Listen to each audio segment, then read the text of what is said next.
Good evening, ladies and gentlemen. Hope you all clapped for the NHS.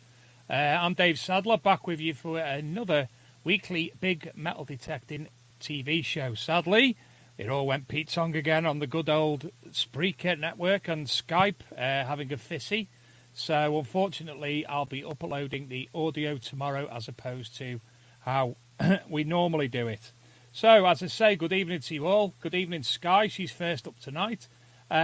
Thank you first and foremost to Aaron Weedle for his assistance last week. Sadly, I was quite poorly. I had the coronavirus. And Aaron thankfully came in with Dean Stainton to do a fantastic show where young Sky also appeared. So thank you to all of those for last week's show. And thank you for everybody who listened and watched, etc., etc. So moving on, first and foremost. I've said that about 18 times, so it's not first and foremost, about 18 and 18th now. So, anyway, time to have a look at the news. And yes, there is some. You'd be quite surprised. I was massively surprised at the amount of metal detecting things that have been popping up in the news this week. So let's just wait for them to load up.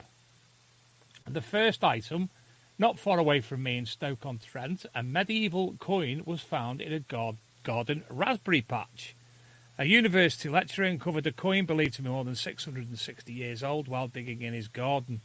The object he uncovered was a silver groat from the time of Edward III, which experts have dated to either 1352 or 1353. It's one of those that I'm sure most people are familiar with. But popping up in his own garden while he was doing his raspberries. Yes, we accept your permission. This little beauty, an early medieval silver brooch, was discovered after a tipper truck delivery. The beautiful, preserved, centuries-old brooch discovered in mid-Norfolk has been described by the British Museum as one of the most significant finds of last year. It comes after the museum revealed the number of treasure finds made by members of the public at record levels in 2019, but nonetheless, what a beautiful brooch. Next up, metal detectors find rare coin worth £7,000 from the 3-year reign of the boy king Edward the Martyr over 1,000 years ago. A coin from the reign of Edward the Martyr has been found on the Isle of Wight. The silver penny worth £7,000 was unearthed by a metal detectorist in a field, of all places. Edward was only 13 when he was crowned king after the death of his father Edgar. The Saxon coin was found 5 inches down by a retired council worker of 68. Now that is a stunning little coin. That's Edward the Martyr, over 1,000 years old. Beautiful. I like the. It's like the Celtic way of doing things with the lines, the lineage of it. But obviously more the medieval coin that we know. Anyway, that was my impression. Next up. A rare silver penny found by a detectorist sells in a London auction. Look at that. The rare silver penny of Ludica, realised, which I think means sold for, £41,216 or $54,004. Including fees totaling 28% during Dick's Noonan Webb's March the 10th auction. Metal detectors found the silver penny of Ludica, a virtually unknown Saxon king in Mercia, realised nearly 3 times its high estimate during the March the 10th auction. I think we actually covered that before, but even so, beautiful coin. And finally, one that's it's been in the news. Single mother of 48 unearthed a 500-year-old coin in the back garden worth $2,500 after playing around with her son's metal detector, and she lives in a place called Moneyfields. Amanda Johnston was using her son's metal detector in her back garden. She discovered a rare 22-carat 16th century Henry VII fine gold angel coin. Similar coins have fetched in excess to 2,500 at auctions in recent years. It was in circulation in England for some 200 years from 1464 onwards. So there's Amanda playing with her son's metal detector in the garden. And there's the coin. we've seen a few of these pop up in the last year, actually, on social media. I think there was one in Derbyshire not long ago that we covered, but gorgeous nonetheless. Anyway, there's the weekly news. And back to me. Hello. Kev, our guest tonight, Kev Whitmore. I'll apologise before we come on because my voice is going already, so this may not be hours and hours. Anyway, yes, tonight's guest, Kevin Whitmore. Now, Kev is, he originally started the XPORX group last year, I think, which has grown exponentially for ORX users. And he's also identifies with metal detecting media, which we're going to learn all about. So, Kev, how are you? Very good, mate. Very good. First of all, can you see me? I can see you. Can you see me? First of all, Dave, no, can't see you, but I can hear you. That's okay, pal. The screen's full on you. Excellent. Thank you. Well, first of all, Dave, it's great to hear you up and about, mate, because with this corona going round, it's obviously having a devastating effect on a lot of people, and just chuffed and pleased that I can be on here tonight because you're around to be able to interview me. So thanks for that. Mate, I'll be honest, it was absolutely horrendous. We'd done the virtual detectable show, and I didn't feel right at all. I took copious amounts of tramadol before the show, and luckily, we achieved a brilliant show in my eyes. But the following day, I ended up in hospital. It was just horrendous. Being able to breathe was just a nightmare. Didn't sleep for 9 days, full stop. So they give me some good old sleeping tablets, which I'll be popping one in my mouth after the show tonight. It's yeah, mate. I wouldn't wish it on anyone, mate. No, I did catch some of the shows. It was good. We had a little quiz going on with some of the family, so I couldn't watch it all. But it was shocking to hear what happened to you, and it's actually happened to about 10 people I know of through metal detecting over this last week. They've all ended up in hospital, and even sadder news over the weekend, a couple of guys that I've known for a couple of years via Facebook sadly passed away. So all I can say to everybody is if you haven't got to go out, just don't go out. It's not worth the risk at all. I hear that, Kev, definitely. I've not been physically out the house apart from taking the dog. It must be 2 weeks since I've actually left the house yesterday to take dogs for a walk, and I come home and just collapsed in the settee. That was me done. I think you did, mate. I think you did. It is testing times for everybody, and obviously us lot are like caged animals. We want to get out and detect because that's what we all enjoy doing. But sadly, after listening to the news tonight, it sounds like we might be locked down for a few more weeks, and obviously, the clever guys know the reasons why we need to do it. We all really know the reasons we need to do it to stop spreading this virus, and I suppose it's the only way. As I keep hearing everybody say, the stuff's still going to be in the ground, but that doesn't placate us much, does it? It doesn't. It doesn't at all. I'm going to have a bit of a rant, Kev. Now, I spoke to you earlier on the phone, so you know what the rant's about. Basically, the amount of people in the metal detecting community who are not listening to the instructions of the government. Let's take the National Council for Metal Detecting out of the account. The government have given reasons why people can't go out and asked and told people not to go out. And sadly, a lot of imbeciles have been doing so. Throwing it all over Facebook. I'm immune to this. I'm immune to that. I'm the world's best thing since sliced bread. F the National Council for Metal Detecting. At the end of the day, the National Council for Metal Detecting, they're not a governing body. They've not told you can't go out. They've said they're a voice. They're a voice, they are a voice. They've reacted to what the government said and give their members the opportunity to see what the thoughts of the council is, which basically back the government. So people shouldn't be doing all this. Oh, look at me. If you're going metal detecting, don't. Stay in the house. That's the advice. Another 3 weeks. I'm desperate to get out. Kev's desperate to get out. Luke's desperate to get out. Every single person in this chat room now are desperate to get out. But we can't. Anyway, rant's over. No, well, I'll just add, it's not a difficult decision to make, and it is difficult for the government to actually turn around and say, you can, you can't, you can, you can't. So I think the easiest thing is a blanket, please stay at home. I mean, I live in the middle of a farm, literally in the middle of a farm. We don't see people when there's no lockdown. But you know, I've detected my garden. I've cut the grass about 3 times. I've nearly rubbed through the paint on the car, on the wife's car. It's shiny, and I've hoovered the carpets threadbare, I think. But we'll get through it. We'll get through it. Anyway, I actually painted the decking today, so I painted the deck, and you messaged me, expecting me to contact you straight back, but I was asleep on the dog's bed in the middle of the garden.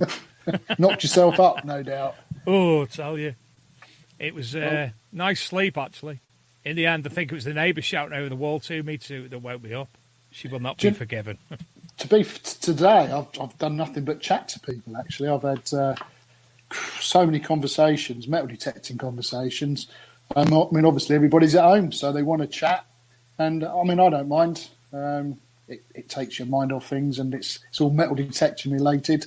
A couple of little things I'd like to say. We had a bit of sad news at the weekend, and I don't know if many of the guys on the RX site even know a guy called Peter Jensen from Denmark. He was an archaeologist, lovely, lovely guy. Been chatting with him for a few years now, and unfortunately his cancer's just caught up with him. And it's just devastating news that, I suppose because we're all we're hearing it all, it's funneled, isn't it? It's much more prevalent, you know, everything coming through. But I'd just like to send out my warmest wishes and thoughts and prayers to his family, because he's got a young granddaughter that he was very proud of, and he loved her to bits, bless. But yeah, anyway, that's that one done. So it's very sad, Kev. Again, you could tell the emotion when you spoke this afternoon about Peter, and he'd invited you over, and yep, one of his sites was something else by the sound of it as well. Viking site. Yeah. Viking site. So yeah, our condolences as well to Kev, yeah, thanks, mate. To Peter's family. Shouldn't perhaps talk about tonight, but I just, there's a lot of people who don't know. I want them to know, and you know, it is important. But anyway, let's move on from that. Let's get positive, Dave. Let's get positive.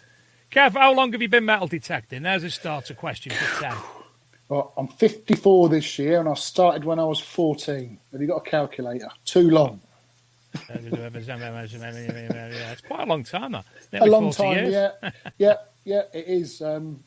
We've had children in between, and I've had a couple of businesses, so I perhaps didn't get out as much then as what I do now. We just come back from Greece. I know a few of the people know. We basically packed up. I got ill and we went out there just for a bit of a life change, and metal detecting out there was just on another level. It really was. There's a lot more rules and regulations, but cut a long story short, I got to help out at a castle, and it was a castle that not many people really went to. And it's been around for probably, I think they've got it back to about 1,500 years. So I'm sure you can imagine on a Greek island, it's had all sorts of people occupy it. And some of the guys who worked there showed me some of the finds as well, nothing with a metal detector. There's 12 abbeys and all sorts of ruins there. The Germans had it during the war. They've just found a load of stuff from the war, actually. They uncovered a little bunker. Was this on an island or Greece's mainland? Yeah, on an island, yeah. What island was it, Kev? Zakynthos. People call it, I think a lot of people know it as Zante. A lot of English people know it as Zante. I know it's that, yeah. We spent 4 years up there in the mountains, and it was phenomenal. I had a little sea scope out there, and I used to pop up on top of the mountains, and you'd find some lovely little bits and pieces, lead things. The Oak Island lot, I have to tell you, they'd love to get out there. plenty of top pocket finds. Not much gold, but some really, really interesting stuff. I know it's not Zante, but I went last year. 2 years ago, maybe even 3 now. I forgot where I went. One of the Greek islands. We've got a friend who lived. Anyway, the one with Gnosis on. Obviously, the Minoan Empire and what have you. I tell you what, mate, I've never seen. I've been through a lot of museums, the British Museum, to have a look at their coins, etc., etc. But when I went into the Gnosis Museum, oh my God, there was a room so long, and it was just coins that had been found on the island, and it was flabbergasting, Kev.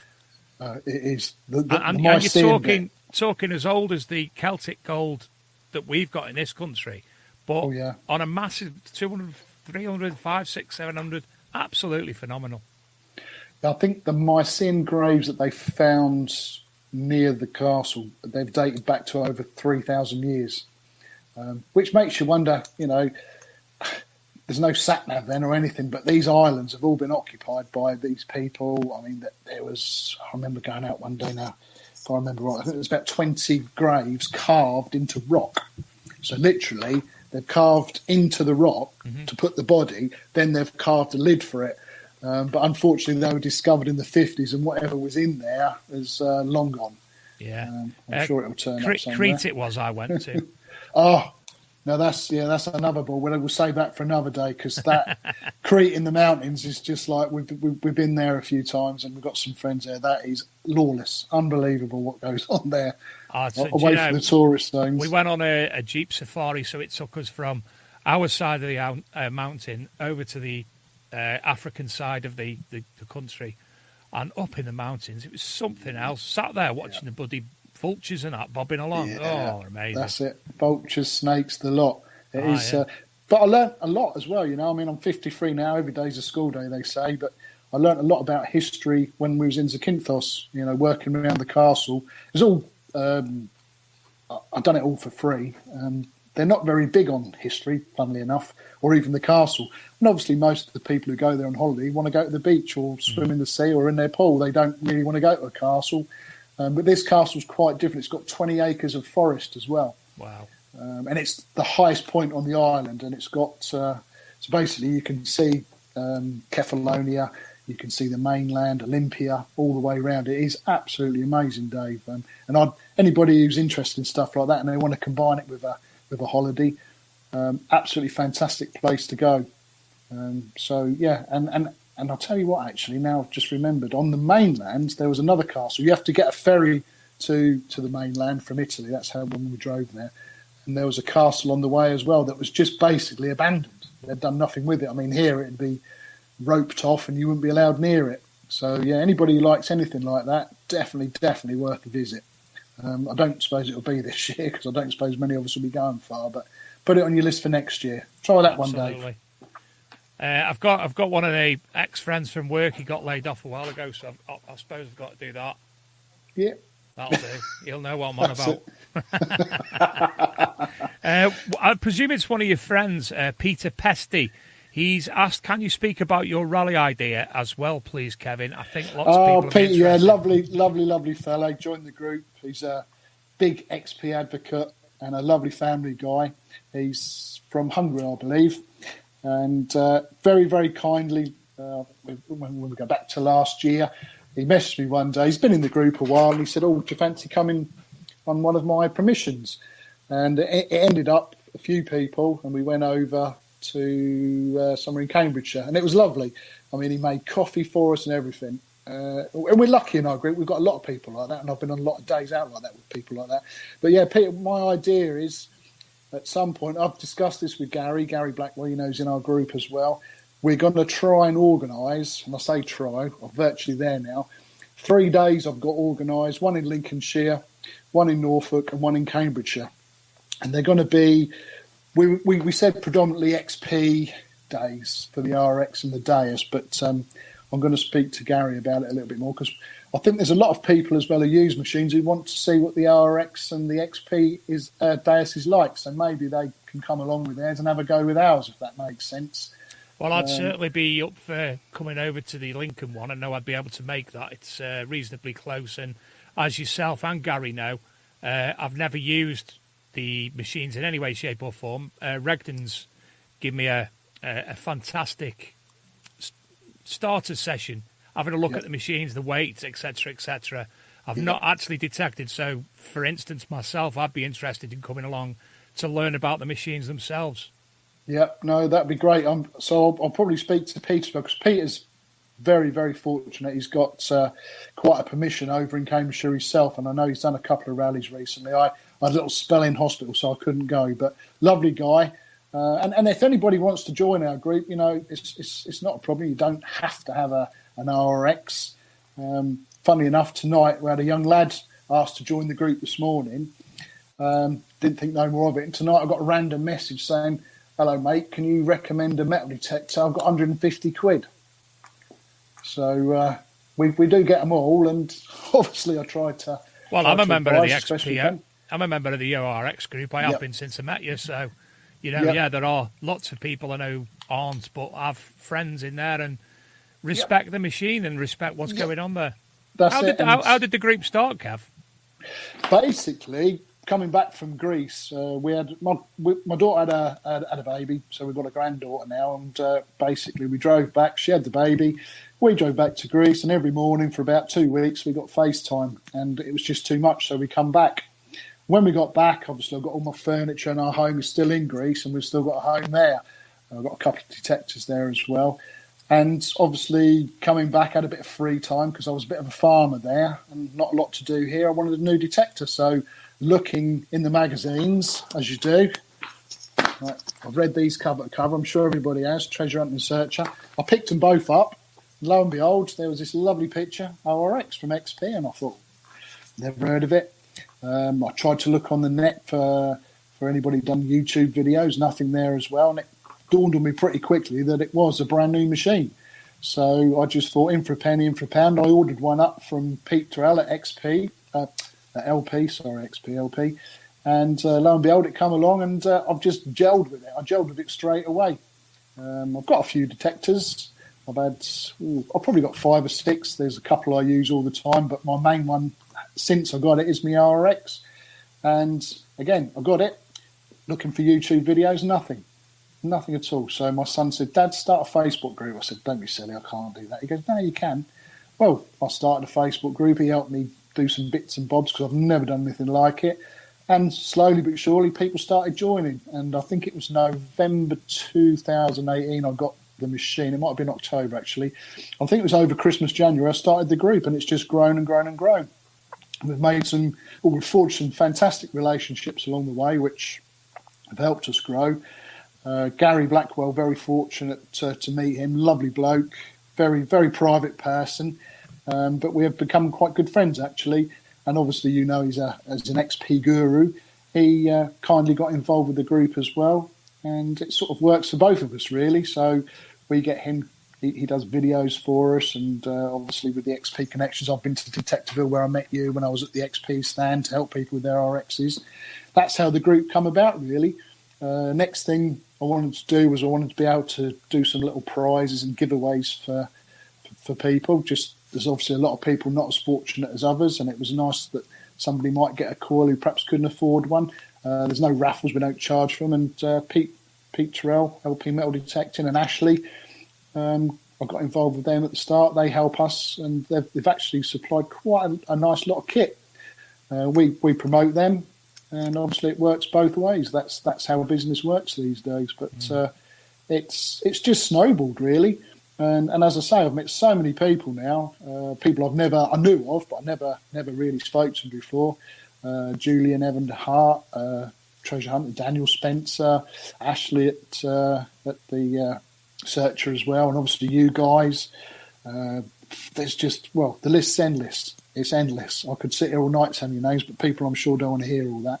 But there is some lovely people in this hobby, Dave, and I've met a lot of them, and I'm fortunate to say there's a lot of drama queens. We know that. I'm not going to beat around the bush. Every time I see them put Facebook on, as you said earlier, there's a drama here, there, and everywhere. But I think you get that in all walks of life. It doesn't matter whether you shoot, whether you play golf.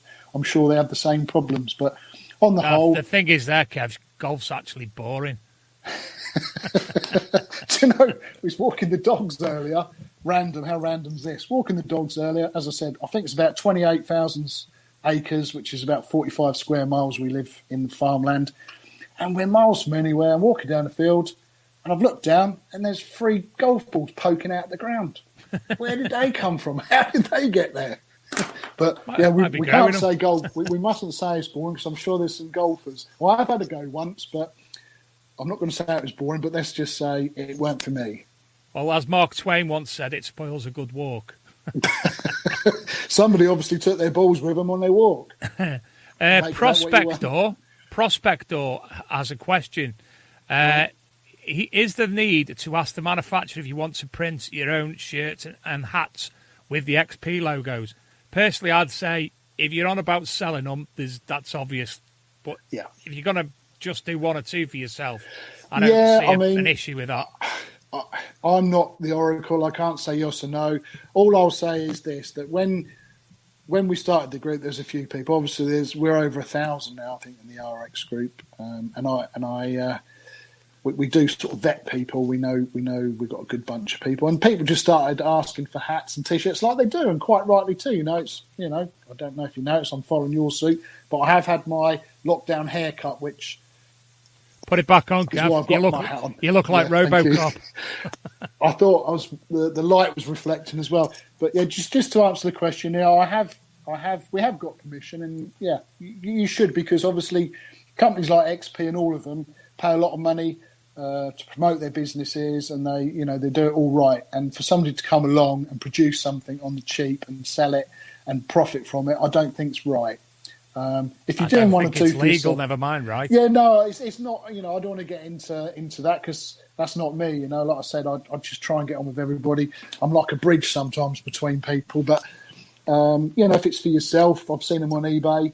Yeah, you do need permission to do any sort of quantity to sell them. We do everything with the agreement of XP, and we do it all properly. I didn't just get some hats produced. We had it all done properly and okayed.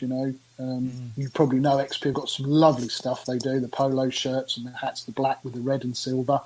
So I opted just simply, we've got the XP logo, the RX in golden, camo, trucker cap, because I like a bit of air. You do realise that if you have any spare, you're going to have to send me one, because I have to wear a different hat every week. Dave, do you know what? I forgot to say to you earlier, I did send you one. I've sent 3 or 4 bits out to people at the same time as you. Somebody in my group, Bevan, another guy I've met, lovely fella. He wanted some stickers. I sent him some stickers. He didn't get them. So I'm just figuring, with all what's going on, they've gone adrift somewhere. So I will send you another one. Not a problem at all. Appreciated. Marvellous. And then we'll have an XP hat on. Yeah. My friend Martin, I could listen to Kev talk every night. He's a sweetheart, isn't he? You got to love that as well. Martin Wood, the Divid Detectorist. Lovely fella. I had to my old mate Shane from I used to work at Airbus with. Nice to see you, Shane. Although he's called Sean, it's always been Shane. And Stokesy. Stokesy's in the chat room. He said, I was there from the start, which he was. Graham was. He actually came on the show and discussed it just after it come out. And he's recently won a rucksack. He did. He won first prize. And I'll tell you what, Graham's another top bloke. And for a lot of people who don't know, that man is NHS. He works in the casualty, and I believe it's he deals with children, etc., etc. So I take my hat off to him, and a lot of them people at the moment, brave what they're doing. And I know he's doing a lot of hours, but he pops up now and again, bless him. And he's a northerner, so he must be all right. Oh, is he? I didn't know he's northern. Oh yes, he's North Wales, I think. He's gone down in my estimations now. Do you know what? The Summit Detectable site, I think his relatives live 10 minutes away from there. And he was like, oh, yes, excellent. Oh, I'm on holiday. And I've just noticed Gary saying, careful what you wish for, Martin, because he knows I can talk the hind legs off a donkey and I could sit here all night chatting away. So let's get back on track, I suppose. What can I tell you? So we've spoke about how you started the ORX group. You also run Metal Detecting Media. Now, obviously, a lot of people don't know. We've discussed it in depth in the past. Tell people about Metal Detecting Media. Well, Metal Detecting Media come about for 2 reasons, really. First of all, as I said earlier, I'm not a technical person at all. And the Facebook group was the first sort of thing I'd ever done, in the terms of running a group or anything like that. And what we got here, join Gary.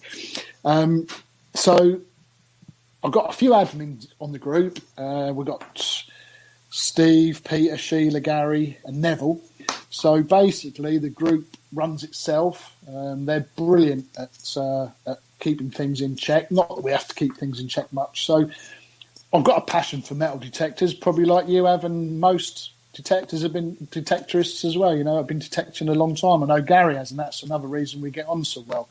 I've got a few detectors, and I thought, well, it's not fair to put that on the RX group. The RX group is XP, RXs, and we've got quite a few Daesh users as well, and they're nice They're nice, friendly people. We don't get sort of like mine's better than yours. We've got Julie Argent. She runs the Deus group, which we sort of like say is our Deus group, if you like. You know, it runs alongside ours, and anybody with a Deus should join Julie's group. It's brilliant. But here's me waffling on, you see, Dave. See what I'm saying? With the media, it just gives me the opportunity to do a whole lot more. I've got a lot more time on my hands. I only work part-time now because, as I say, I've got a little farm in Greece that's, well, it's a distant memory now. I do some work, but I would like to involve detecting in my working life now as well. And I thought, well, by doing the media, I've got a good chance of doing that. So it's not a newspaper.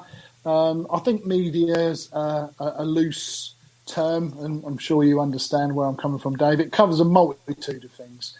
We can launch new machines. We can do all sorts. We've built that group's grown slowly, and it's actually quite popular around Europe. We've got a lot of people again. I don't know what it is, whether they haven't got the groups, but you know, we've got Russians, Dutch.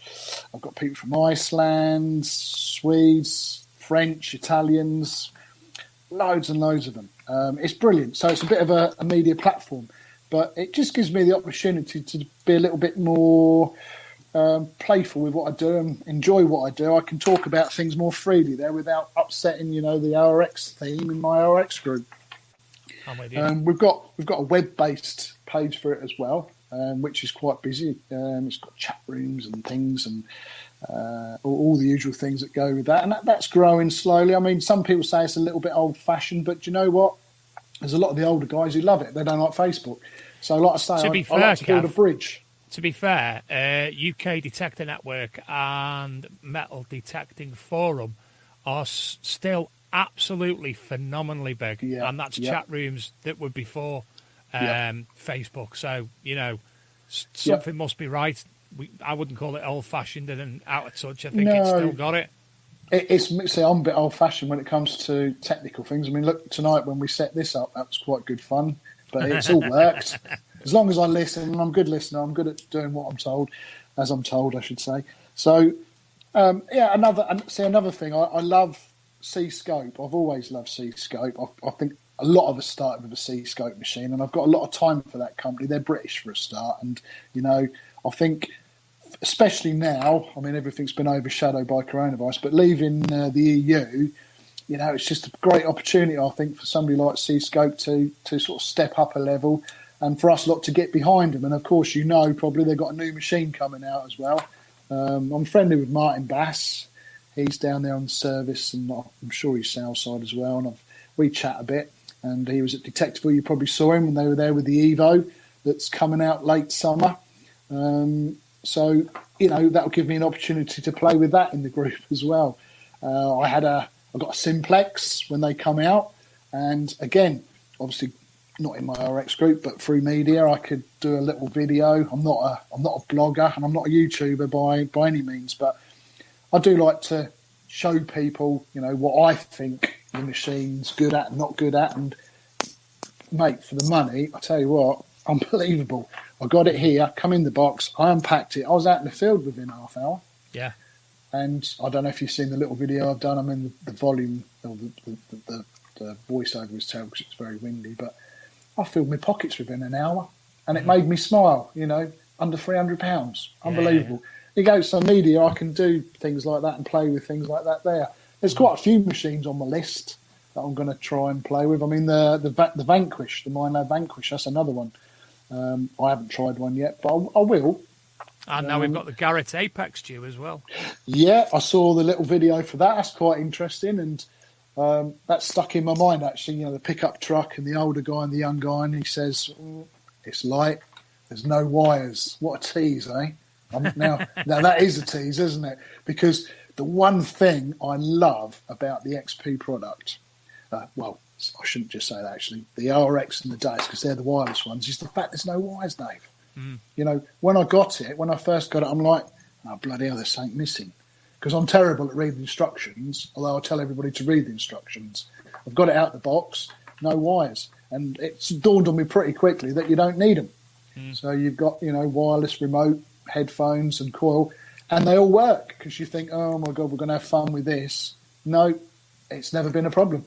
And it's like somebody said to me the other day, how heavy is it? And I sort of liken it to a wand, really, Harry Potter's wand, because it does find me some nice magical things as well. So I think that's the closest thing to that I can describe it to, Harry Potter's wand. I'm gonna interject for a minute, Kev, because Luke's going to play our mid-show adverts, which we have. Are we halfway through already? I think. Well, he texted me. He said 20-9. So I think we've got a break any minute. Did he tell Whitmore shut up? Tell him to shut up. No, not at all. He just said remember to do because last week was I think the first time that we ran the adverts. So this is my first week of watching them properly because I had to go to bed early last week. Yes, of course. But before Luke does kick that in. Tony Waddle, he's got a C-Scope 2MX, hammered and Hoover. Oh, yes. I've got a question I've wrote down off the Divi Detectorist for you when we come back. Martin, yeah. I look forward to that. In the interim, yes, C-Scope, I got on great with Martin. What a lovely guy. Oh, he really is.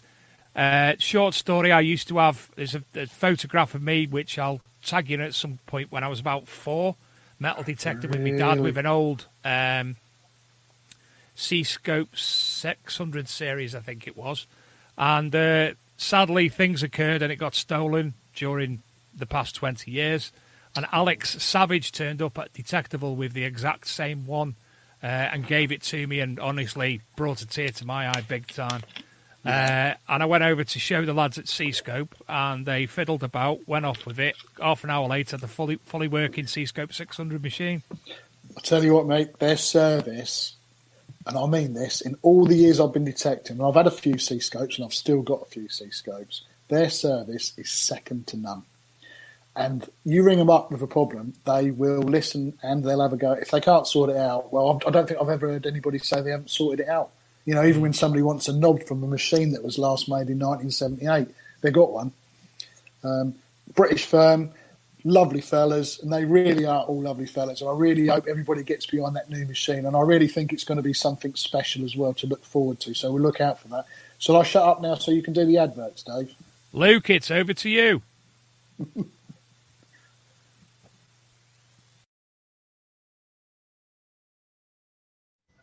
Hi guys, Aaron here. Now if you've got nothing else to do, and I mean nothing else to do, absolutely nothing else to do, why not pop over to YouTube and check out South Coast Detecting.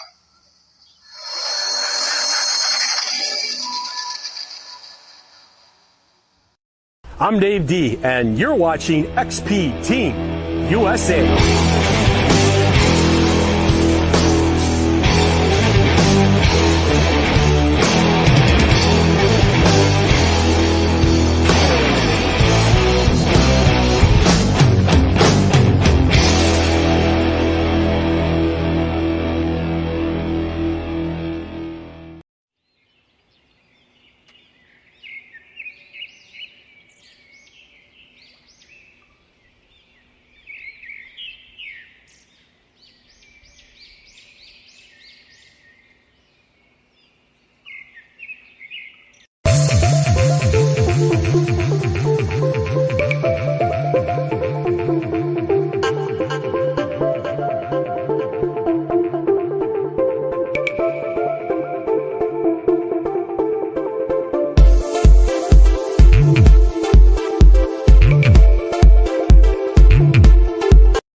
We're back, and I've put the wrong thing back on. I was playing with my green screen because it started being an arse. I put the wrong one. There you go. I'm back. Green screens. Watching that, Dave's actually just reminded me of something else. I saw XP Team USA there, and I had the privilege of meeting Dave Dinatel. You've met? I don't know if you've ever met Dave from XP Team. He came over a little while ago. I think Luke met him because we had a little gathering with Gary and a few others, Pete Terrell, and a couple of other guys. When was it? A few months ago now. Dave came over. I'd done a video with Gary, the RX, and the XP Lite. And Dave come over, stayed for, I think it was over for a week. And what a lovely, lovely, lovely guy he is. I've really met some fantastic people in this hobby. So I'm sure you're the same, Dave. I'm sure you're the same. Absolutely, Kev. There's some arseholes, but there's that, as you said before, in every walk of life. But yeah, some wonderful people who could spend time with, people who you wouldn't meet outside of the hobby. But now, you know, I've so many Facebook friends of people I've not physically met. Some I've ended up meeting, like yourself, at Detectable and Rodney Cook. It's and them events themselves, it's there for us to meet up, basically, at the end of the day. That's it, yeah. I mean, I've got that as well, actually. The Rodney Cook Rally, I mean, what a fantastic thing that is. And it raises money for something that's very close to my heart. I lost my dad to cancer. As I said earlier, Peter, another friend of mine, lost him over the weekend. There's endless people, you know, I'm sure everybody has, because it's just one of those horrible diseases that seem to affect so many people. My sister-in-law has just gone through an awful operation down in Basingstoke, literally a week before lockdown, and she's had cancer, and they've had to remove quite a lot of bits and bobs inside her. And basically, they said to her, "Look, we need you to go home because it's going to be safer." And she's gone home. She's recovering now. But you know, those guys. There's a lot of people involved in that. They all do a fantastic job. And I know Gary Cook, who runs it. I've met Gary a few times. I met him at Detectiveville, and yeah, he does a fantastic job there. Raises money for a fantastic charity, and I'm sure we'll see a few more people raising money for charity. I mean, I'm hoping to do something. It's going to be next year by the sounds of it now, but we're going to tie something in with the rallies, because what I want to try and do is we want to try and do these XP days. I don't want to charge anybody. It's obviously going to be limited numbers, and it'll be first come, first served. But I'm thinking we could perhaps do a donation for charity or something, just to keep it on a level. Absolutely. Ahmet Bouton, and apologies if I've pronounced that wrong. I am renowned for it. He's asked about settings for the Rutus. I think I've done it somewhere. I've put in the chat. If not now, I'll sort it out in a minute. But I've put you the link on for the what's it called? Team Rutus UK. Let me just pop that in there just in case.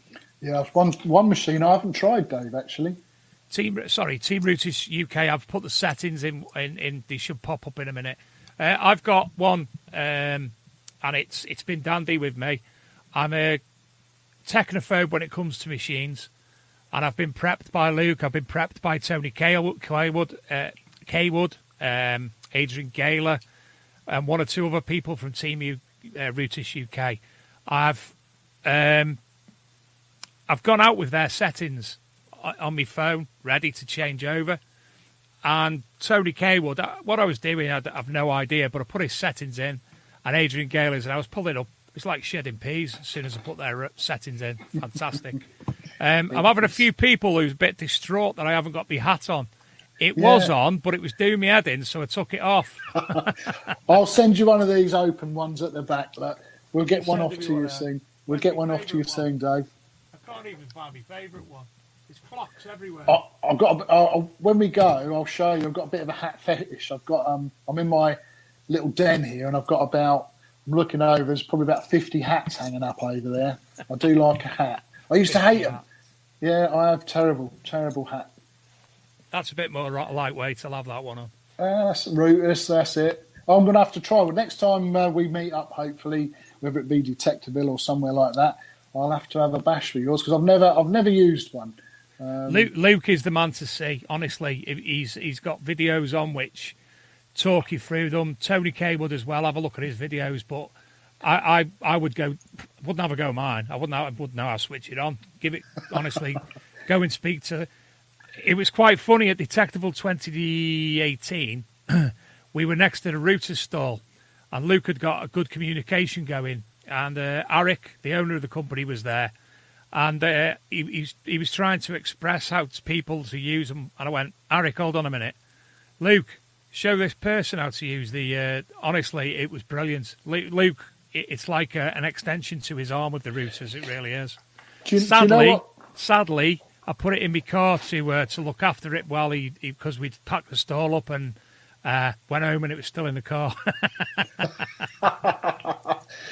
Just saying, going on what you just said, actually, I think somebody said to me the other day, and I mean, we all hear this, what's the best metal detector? And I've got a standard answer now. It's the one you get on with the best, which sounds a bit ambiguous, I know, but if you gel with something, I think that gives you an edge over whatever. And really today, I honestly don't think there's any bad detectors out there. I don't know what you think, Dave, but, there is so many, but I can't really say that's bad. They've all got their pluses and minuses, but then we know people have as well, haven't they? Yeah. So different detectors suit different people, and I'll never... I've had a few myself. There was one in particular. It had the battery pack and all the control were behind the arm.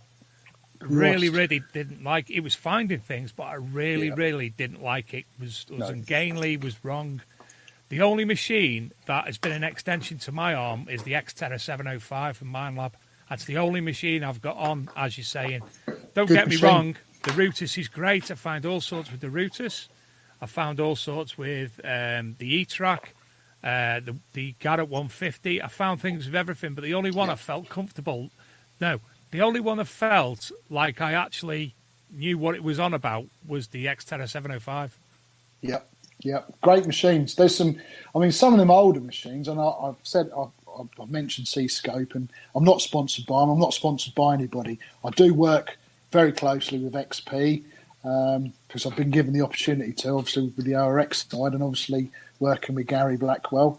But I'm not sponsored by anybody, so I'm a bit of a free agent. But and I speak as I find the machine, and I love my ORX. I do, and like you just said, Dave, if you do gel with something, and I do gel with it, it's very light, it's easy to use, it takes a lot of the fatigue away. Well, I think that gives you an edge. Your arm's not going to fall off after an hour's detecting. I mean, I've used detectors before, and after an hour, I'm like, bloody hell, I'm going to go and have a cup of tea because my arm's going to fall off. But we've all got our machines, we've all got our budgets, and all for different reasons. I mean, the first thing I learnt in our group was that there's such a variation of people that have had a huge different amount of machines, and some of them you think, well, that's a top flight machine, but they've come down a little bit. But have they come down? No. It's because they gel with it, they get on with it, they understand it, and it works for them. We've got guys who go to the dais, we've got guys who come from the dais. We've got guys who come from the Equinox, who go to the Equinox. It's what you're comfortable with and what you find works for you. A good friend of mine, Jim Barnes.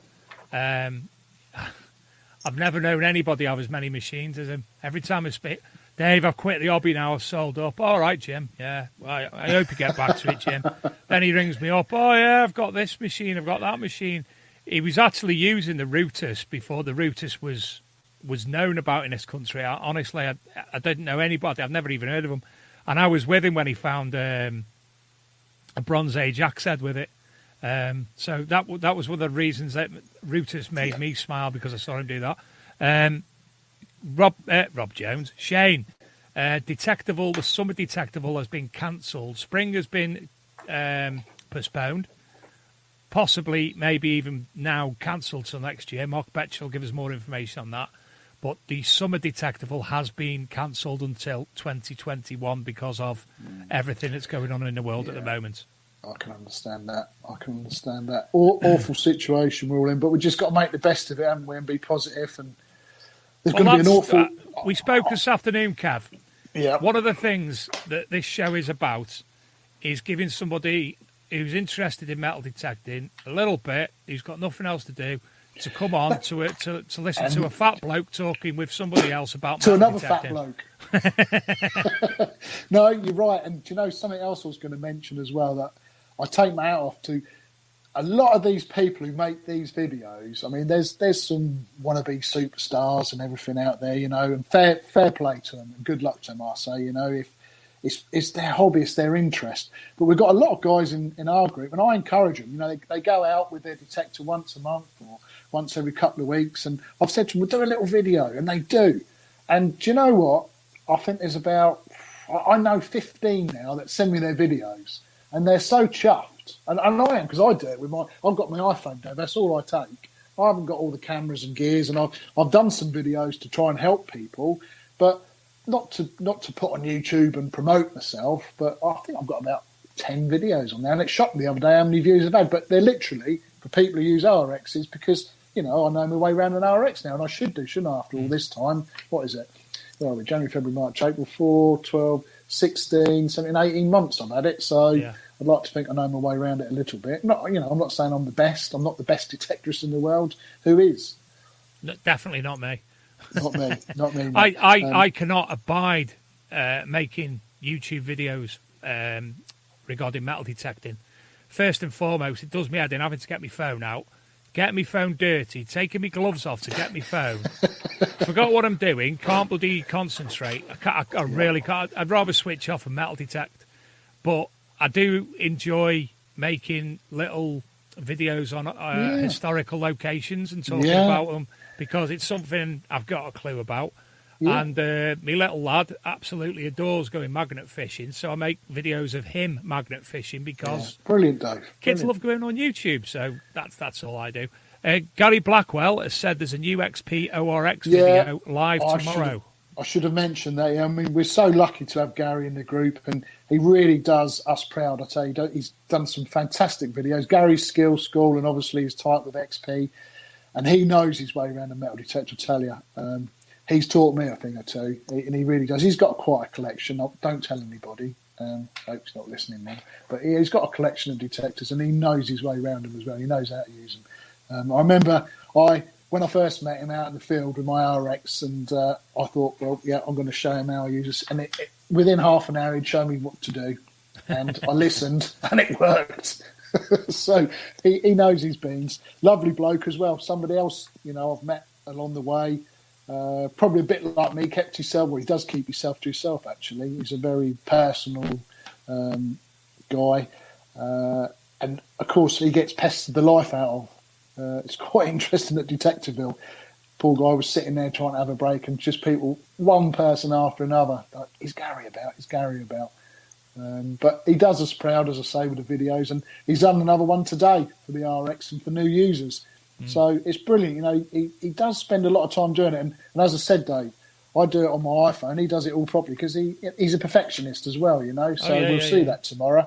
But well, we're looking on the main screen at the moment. Luke's pulled up his skills school. That's it. Yeah, fantastic videos. He needs a lot of respect for what he's achieved with this, because before I knew Gary, before I'd met Gary, people always on about Gary's Gary's skills school. Yep. So I popped on there, and early machines that he had information on there, they helped me endlessly, and I didn't even know him. So he deserves a lot of respect for the work and effort that he puts in. So fair dues, Gary.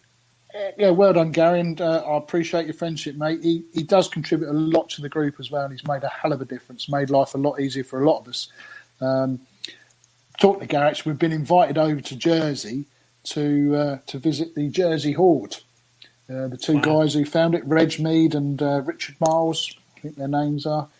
They're curators at the museum now, and basically, because of being a friend of Gary's, I suppose, we've both been invited along. So I'm looking forward to that. But obviously, with what's happened, these are all things that were going to happen this summer that are not going to happen now, no doubt. But you never know if it pans Gareth out. Howard, he's said in the chat room, has anybody been watching The Lost Relics of the Knight Templar? Well, yes. Mrs. Sadler was on a long day yesterday, and she was supposed to be on a long day today. Sadly, the agency nurse didn't turn up, so my wife had to do a 24-hour shift. So she'd been around all day, and my plan was today to lie on the settee doing nothing, watching the downloaded 5 episodes. So sadly, I haven't watched them yet. She's in work Saturday, so I'll probably do that then. Instead, I ended up painting the decking. Yeah, brilliant job, Dave. I know It's a dirty job, but someone's got to do it. Someone's got to do it. But that Knights Templar Relics thing, fascinating, really. I'm not going to spoil it, Dave, if you haven't watched it. It's actually not what you'd expect. The two guys, a couple of characters, let me tell you. And it is quite believable, because having lived in Greece now, I've seen what some of the people there have got and what's been around, and there's some treasures in these churches, Dave, let me tell you. So God only knows what's still hiding everywhere. When was it? A week before lockdown. Look, I'll just show you this. I haven't sent you any finds, but I uncovered this, which we think, I've had 2 different opinions, sword end or spear end, Bronze Age, where I live. And that's the oldest thing I've probably found. I mean, I suppose that could be, 2,500, 3,000 years old? I don't know. So, there's plenty for us to find, isn't there? Certainly is. What else have you got on the table? Let's have a look what else we've got. Do you know what? I grabbed, because everybody's seen coins, there's loads of gold coins all over the place. I've got a few gold bits and bobs, but I thought I'd share a couple of things with you. This one I found when I was about 18 years old. It's a pocket beautiful watch. Well, I found it near a railway station. It was in a little leather pouch thing, which was pretty rotten. I don't know how long it's been in the ground. I suppose the watch comes from the 60s, but I opened it up, Dave, and I've kept it in a little box. But look, if I take it out of the box... Oh, that's stunning. It's not nothing super valuable. It's just a workman's pocket watch. But if I wind it up... Still works. It only works. Oh, wow. But so I've had that since I was about 18. They're little things that stick in my mind. What else we got here? Something else I absolutely... Because Viking things are something I love. Stirrup mount, Viking. Found where I live. Absolutely amazing. What's the animal on it? That's the wolf. That's the wolf. But it's the way it's looking. I've been told it's unusual. But I have seen another one, actually. There's another guy in my group who found one, funnily enough. And another friend of mine who lives not far from here. So obviously the Vikings around here had some similar stirrup mounts. But I love that. And there's a museum not far from here as well, which is supposed to be... It's in the oldest village in England. It's at the end of a river where the Vikings... frequented in sort of like Thetford Forest, if you've ever heard of that. And I've seen one of them in the museum there. You're in North Essex, aren't you? No, Suffolk. Suffolk, sorry. Yeah, North Essex before we went to Greece, and now I'm in sleepy, sunny Suffolk, I'll call it. Have you? What have we got next? Well, this is another funny little one. I've never been one for beach detecting, but on a Sunday, me and the wife and the dogs go up to Albury or Southwold and have fish and chips, and I was detecting along the top of the beach, and this little money clip. It was filthy dirty. It'd obviously been there a long time, but it's silver, and it's a Tiffany money clip. Wow. I did take it to the police station, but they were not interested at all, can you believe, Dave? Because there was no money in it. No, that's probably it. And the other thing that I've got here, which I found very close to each other, are these tweezers. Yeah. But this pair, look, has still got the little bit of metal that somebody's put on there to tie. I think they used to tie them to their belts with a bit of ribbon. So, and I just love finding artifacts. I love artifacts like that. Coins and that are interesting. I'm actually beginning to not like you now because I want to go metal detecting. No, I know. Only joking, do, mate. No, don't say that. You'll get. No, honestly, I think I'm like everyone who's metal detecting. Everyone in the group, I'm sure, will be exactly the same. We all want to go out metal detecting, but please, don't we? Not don't yet, we? We're all going to go mad. Do you know? I had a friend I've got a few friends in Australia who metal detect, and funny enough, they've got RXs, and one of them, Greg Eller, he might even be watching tonight. Bless him. He goes off in he calls it his ute. He's got a big old 4-wheel drive Toyota truck, and he'll literally go off for days. In the middle of nowhere to these old gold mining towns with his RX. And he said, I'll do you some videos. Well, of course, they got different rules out there, and obviously being out in the middle of nowhere, I think there's just him and I'll use his words, a few abos, kangaroos and snakes. Well, I didn't hear nothing, and I thought, well, he said, I'll do you some videos so you can watch them. Poor bloke, he's only had a heart attack as well, open heart surgery. But he's on the mend, and he's sent me a message saying, sorry I didn't send you the videos, Kevin, but I'll be out soon, bless him.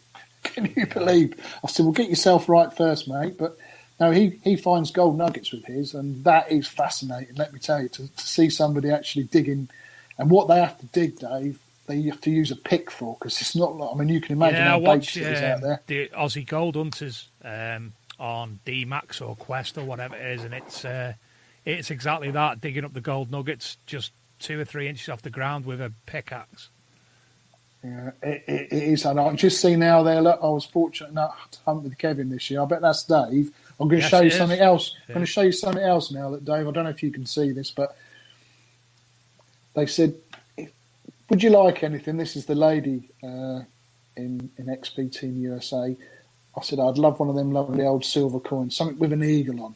And lo and behold, through the post, there you go, look. Beautiful. Lovely, lovely people. It's just a lovely little talking point. But it's mine now. It's lovely. I love it. I've actually got a big American coin myself, which you can't identify, and I'm going to have to put it on one of the groups one of these days. Yeah, try one of them. It's beautiful. It's not a coin per se. I don't know if it's like, a special limited, like they do the ones with the Queen with the £5, which you can't actually spend. I think it's something like that, but an American version. There's some chat going on in the chat room about Knights Templar and such like. Just to let you know, chaps. Yeah, I'm a Freemason.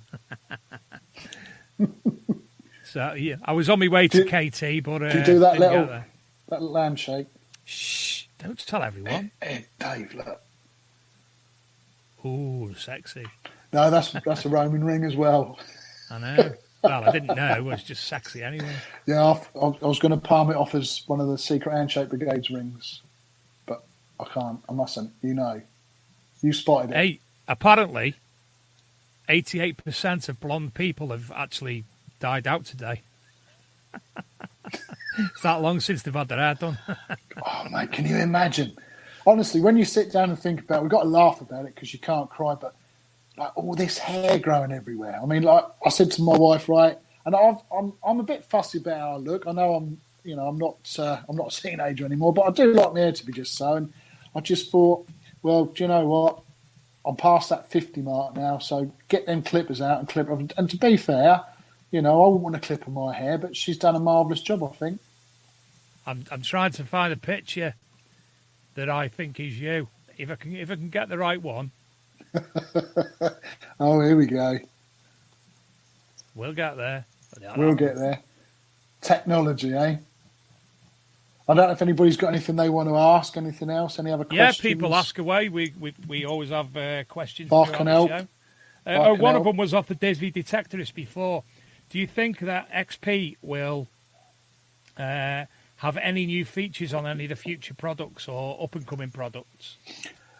Do you know what? I've got my thoughts on all these machines now, Dave.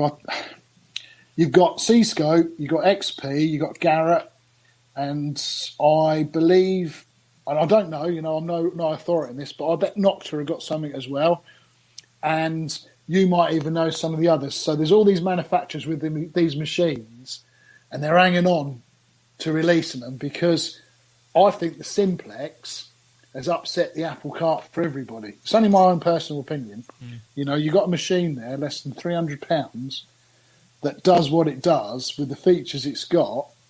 And, we're talking about a new dais and the Mind Labs. And, they're getting up to over £1,000. So they must be thinking, hold on a minute. I don't know where the C-Scope's going to be, but, the 6MXI, I think, is 550, 650 on the website. So can it be the same price as that? I don't know, because it's got an LCD display. So one would think that it's going to be more. I don't know. So all these manufacturers, and they're all good machines, don't get me wrong, but the Simplex come out under £300 and it does a lot of what these, very expensive machines do. So I think they're all waiting to see who's going to release one first. So to answer Martin's question, I think the new XP machine, when it does come out, is going to be some pretty awesome bit of kit, because if you think about it, that Deus has been out for how long? 10, 11, 12 years? So it's still up there. So go back 10 years, when that come out, and I don't remember it, because I was playing with C scopes then, I think, and probably some other things. But it must have been like, bloody hell, it must have been like Back to the Future, this wireless machine coming out. But that wireless machine is still at the top of its game. Because and the thing is, Kev, you pay £1,000, for instance, for that 10 years ago. You haven't changed that machine. You keep updating all the programs that come out. And the machine's still there. You've still got the machine you paid £1,000 for 10 years ago. Now, you see, this is something I love about XP. I mean, you heard me praise C-Scope up earlier, but I tell you what, having met the guys at XP, they are some lovely, clever fellas. And not only they, the guys who work in the factory as well, I met a few of them, lovely, clever. They're like a family. And they don't do things lightly. People keep on about the all-terrain app that was supposed to come out. I know, I'll just talk about that briefly. For what I know, again, I'm not the oracle on it, but it's with an outside company. XP are not happy with it. And I know now that they will not release nothing until they're happy with it. And, mate, all I can say is when a new machine comes out, it's going to be pretty bloody awesome, because the machines they got now are awesome. The machines before the RX and the Deus were awesome. I mean, I've got an ADX 150 and I've got a Gold Max Power. The Gold Max Power, well, bulletproof, awesome, menacing bit of kit. What else can I say, Dave? Going round and round the houses, Martin. I hope that answers your question. Well, I've got a little picture to share, young man. Go on. If I can find it. There it is. Is it up yet? Yeah. Thanks, Dave. Hold on. That's the Peter Weller Robocop look. Brilliant. I've got me if I don't take the mic, mate. Please. Somebody's just said multi-frequency. Yeah, I don't know about all this multi-frequency. I'm sure it's good. I tend to now detect. I'm sort of like 14 megahertz up to sort of 26 kilohertz. Sorry, megahertz. Listen to me. Tell it's been a long day and I've been out in the sun. I don't know. Maybe they will. Maybe they won't. We'll soon find out. I don't know what anybody else's thoughts on that. I don't know what you think, Dave. Multi-frequency. I've got the Ultra 71, obviously 71 different frequencies, and I'll be quite honest, I wouldn't have a clue what to do with it. Yeah, you see, you've hit the nail on the head. For a lot of people, there's a lot of clever people out there. I mean, I've said, Dave, I'm no clever. I don't perceive myself to be some clever detectorist who knows it all. I mean, I like, and this is why I like the RX, is because I can get out of my car or I can walk over to the fields, turn it on. And I know we can do this with all our machines, but the one thing that you've soon noticed with the RXs, I mean, the little manuals, 15, 16 pages of information. Most books for metal detectors are like that, 100 pages. It's an easy machine to choose. They've done all the hard work for you because I think, for want for a better word, it's born from the Deus. It was born from the Deus. They got the best bits of the Deus and made the RX. People say gold prospecting. XP marketed it as a gold prospecting machine because it's got 2 programs for gold hunting, but it's also got 2 programs, one for coin and one for relic hunting, or either or. And then it's got 2 spots where you can save your tweak programs. And they're just so easy. And that's why we want to do these experience days, because I think a lot of people, once they realise, I think they might think, well, hold on a minute, do you know what? I could do with one of them. And like you just said, Dave, 10 years down the line, these things are updatable. Yeah. Luke's asking, what about a machine with built-in GPS that shows and tracks the land detected? That'd be a fantastic idea. Yeah, but do you know what? Again, I think there'd be a market for it, but I think these manufacturers have to... It's like a car, Dave. That's the easiest way to describe it, isn't it? So let's for a better make of cars, let's say a Ford Mondeo. You get your L, your GL, and your gear. The gear's the top of the range. And I think this is what Mindlab have tried to do with the Vanquish. But I think the more technical you get with a machine and the more buttons and knobs you put on it, the more you limit your market. Do you know what I mean? So you've got to hit that happy spot. And I think this is where the Deus wins. Gary's done programs over and above what come from the factory, the update the programs. And there's a few other people out there as well that have made programs for them. So I think, and people understand it. Do you know what I mean? Apparently, according to Tony Kaywood, the new Quest machines may have that type of technology in it. Another machine I've looked at, never had one of them, but when you look on paper at them, they look quite a nice bit of kit, waterproof and quite compact. But I mean, the thing for me, Dave, is because I'm used to it now, is I am biased. Let's not beat around the bush. My RX has got no wires. Mate, I think every single person in the hobby is biased when it comes to machines. Really? Yeah, I do wonder sometimes they should have perhaps a boxing ring, shouldn't they, at Detectiveville? And in the right corner, we've got the Knox, and in the left corner, we've got the Deus. Ding, ding.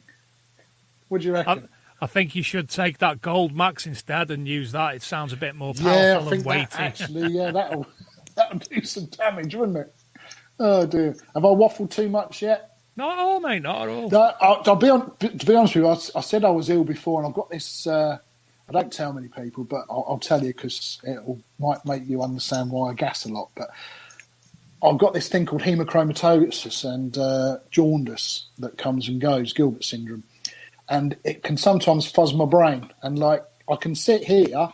I could be sitting here with you, Dave. You could tell me what colour car you got, and I can forget just like that. And I can be mid-flight conversation, and I just forget my words. Nate, it's been so long since I've drove it. I don't know what colour my car is. There you go. But talking isn't a problem. Whether I make sense or not is another thing. So sorry to put it on you lot tonight, but hope you've half enjoyed it. If you've half enjoyed honestly, it, I'll be happy. It's been fantastic. It's one of them shows that we haven't even covered so many things that we could do another show. Yeah, and do a totally different show.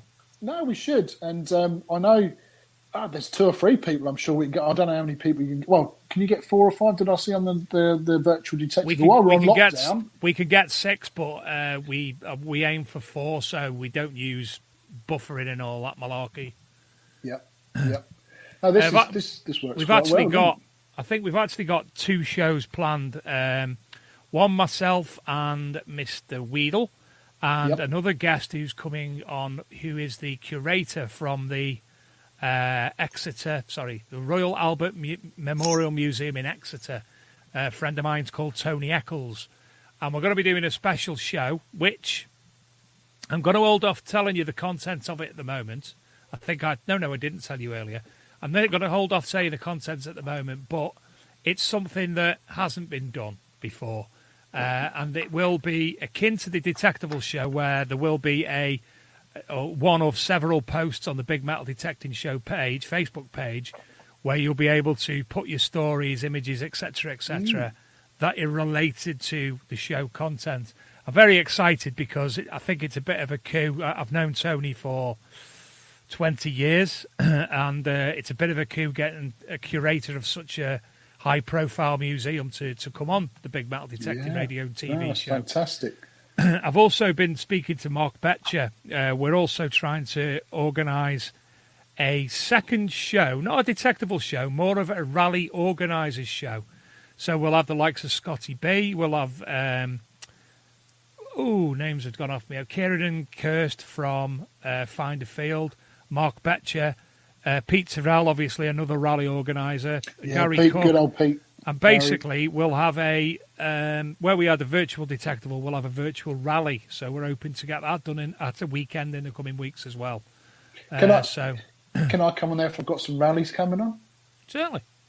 You can come on. Listen, the thing we've got with the show now, it's quite easy enough for you to come on at the start of a show for 15 minutes to talk about whatever you want before a main guest comes on. I can waffle. I can be like the warm-up act. Or join in with the guest for a period of time. Yeah, there's so much we can actually do with this now, and we are going to be testing a few things out anyway on the TV. Luke's obviously got things down to a fine art now, as you've seen tonight. I mean, the virtual detectable show, Kev. It was a killer for me. It was a gruel. I ended up in hospital the next day, but absolutely. Luke, before the show, was so concerned, and I was concerned about how things were going to run. And at one point, we were half an hour behind where we were supposed to be. Yep. And in the space of 4 minutes, we were exactly back where we were supposed to be. Everything ran as perfect as you could possibly be. It was interesting, and I, like I said, there's a lot of interesting people in this hobby. Oh yeah, and some of them finds that people show. I was so privileged to be able to see them, and when it comes to hilarity, I've never laughed as much as when Julian Evan-Hart couldn't get the thingy working properly. I was absolutely crying. It was fantastic. I had the pleasure of Julian and what's his name, John Rigby from the NCMD. We went at where was I at? Detectiveville, I think it was Detectiveville. I stayed in a hotel there, and I was in the bar. I think Gary had just gone off, and Neil, his friend, he was there as well. And I just finished my glass of wine, and there was Jules sitting there with John, and I sort of joined them, chatted away, and he was filling me in on his World War II airplane crash sites.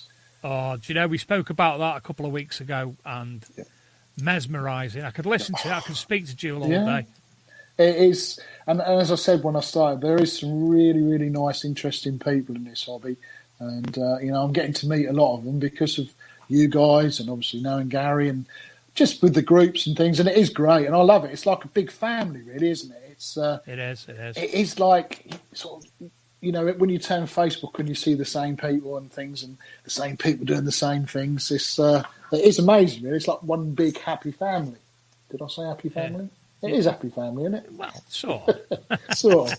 You get the odd one or two, don't you? Not happy. If any of the listeners would like to be a guest on the show, please don't wait for us to contact you, because I don't know me bum from my elbow most days. Please contact myself or Luke, and we'll chat about a date. It's always on a Thursday night. It's always at 8 o'clock. At the moment, we're giving people 5 minutes or so for the NHS clap, because they've tried to oust us on a Thursday night, so we're going 5 minutes later on that. But if anybody wants to be... Listen, Kev will tell you how easy it is tonight. All Kev's doing is talking to me. You don't realise you're talking to how many people listening, 2,000, 3,000, 4,000 people. It's just me and Kev having a chat and Luke playing with things behind the scenes. And it's that easy. I'll tell you what, I hope you and Luke, there's definitely room, I've said this a million times, I've probably told you, but we need a Sky programme. We need a programme on Sky, and I think you and Luke and all the people, I think it's like ready, it's there. So how can we make that happen? Do you know, last year we were supposed to be taking this programme onto the BBC, BBC Stoke, and we were in communication and just stopped communicating with me, and we didn't get to go that far, so we were nearly on the BBC. I've got all the emails and everything still. I think I may be not the person to host something like that, because I haven't got the. Honestly, I can't speak. If for instance Gary Blackwell come on tonight, and the show was the sole basis of the show was talking about the technology of XPs, wouldn't be worth me being here. Of course it would, because Gary would work with you, and that's what it's all about. Oh no, I know Gary in that respect certainly, but I'm just giving a for instance. I couldn't hold a technological conversation. But we could have a program on Sky. You could have a channel. I mean, they do it for Shopping Channel, don't they? Yeah. And you could have like a bit of this. Then there's plenty of manufacturers who could do a little bit. I think I saw Dig of Dawn, didn't I? Dig of Dawn on. Was it the one show? I don't know now. I can't remember. The Gadget Show. The Gadget Show, you see? And the one Along show. them lines, we could have that. We could have an XP evening. We could have a Garrett evening. We could have a Fines evening. We could do all sorts. I mean, they do the bloody selling channels, don't they? You can buy a box of pens and a pinafore dress and a bloody lawnmower. So why can't we get some sort of metal detecting thing going? I'm sure there's room for it. And because Oak Island's starting to wind me up a little bit now, if I'm honest with you. I love Oak Island, and I've loved So watching do it. I. I fell asleep this morning watching it. My wife stopped. She said, if you're going to put that on, I'm going to go to bed. So what I do now, I've got a telly in my bedroom because I don't sleep very well. So I put it on, and she goes, you're not, is that still on? And I said, yeah. And they found nothing. Well, the fella's found a lead cross. He's had the odd coin, and now they're digging some big holes in the swamp, and the cofferdam's coming out. You can tell I watch it, can't you? Because their permits run out, but the digger's going to fall in the hole one day. I'll tell you, health and safety, I don't know who's in charge of it, but it's not very good.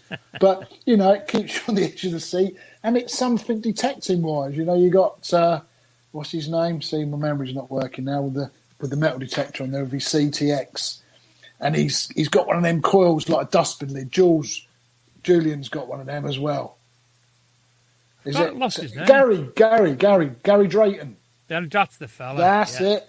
I love it when I hear it, beep, beep, beep, beep, and that's a bit of an iron signal. So, and he's like, yeah, that's going to be great. That's a good signal, that is. But the thing is, how could you hear the signals when he's got his earphones on? How do we hear them? No, because he put pretend signals on. Yeah, and he's a proper prima donna, let me tell you, because he's got somebody digs his holes for him as well.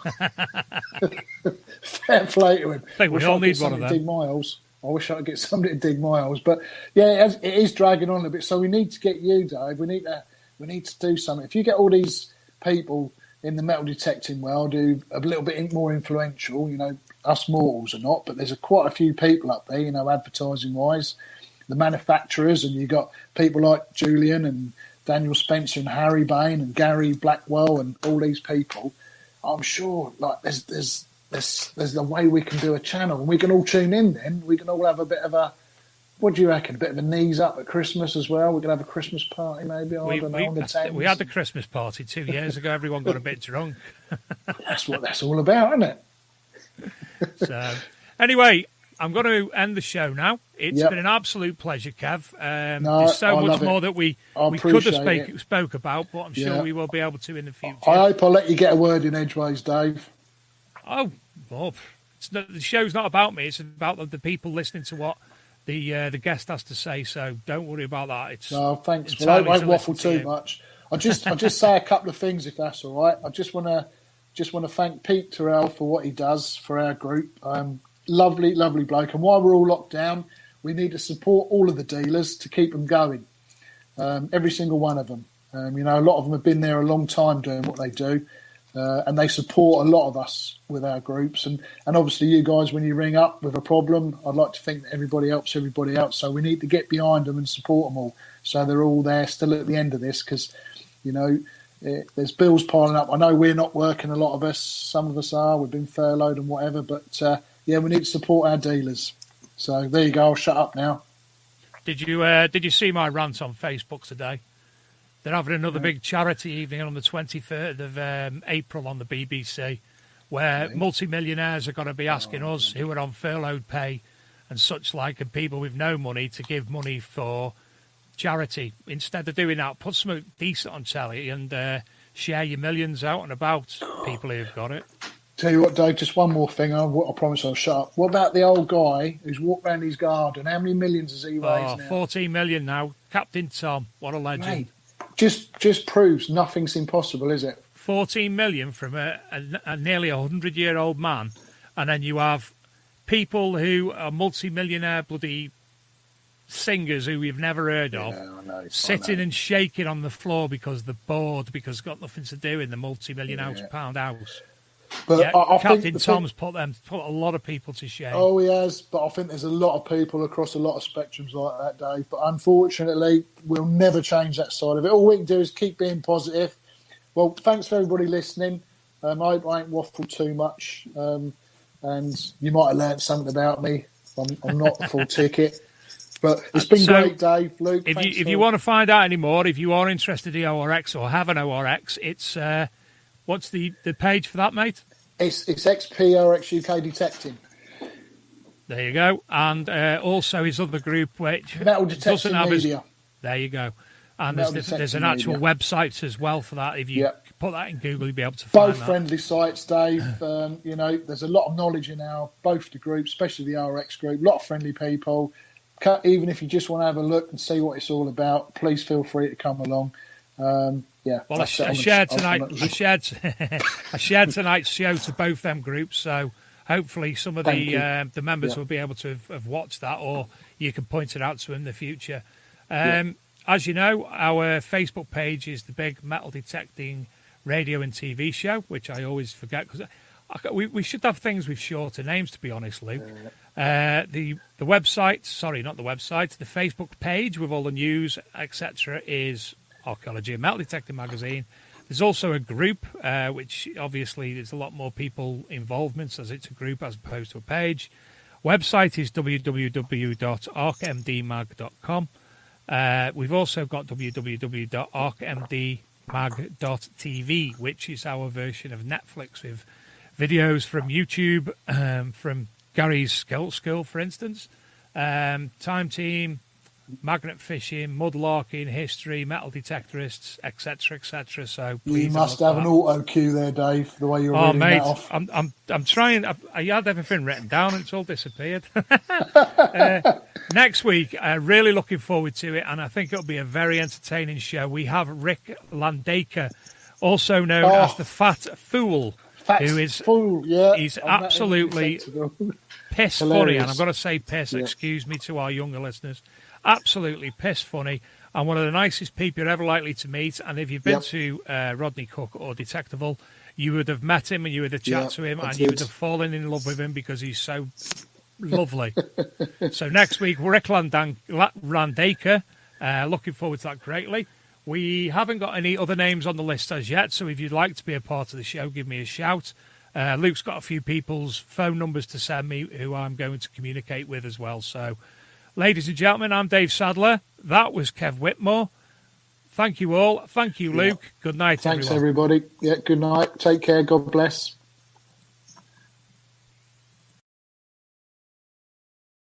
I'm Dave D, and you're watching XP Team USA.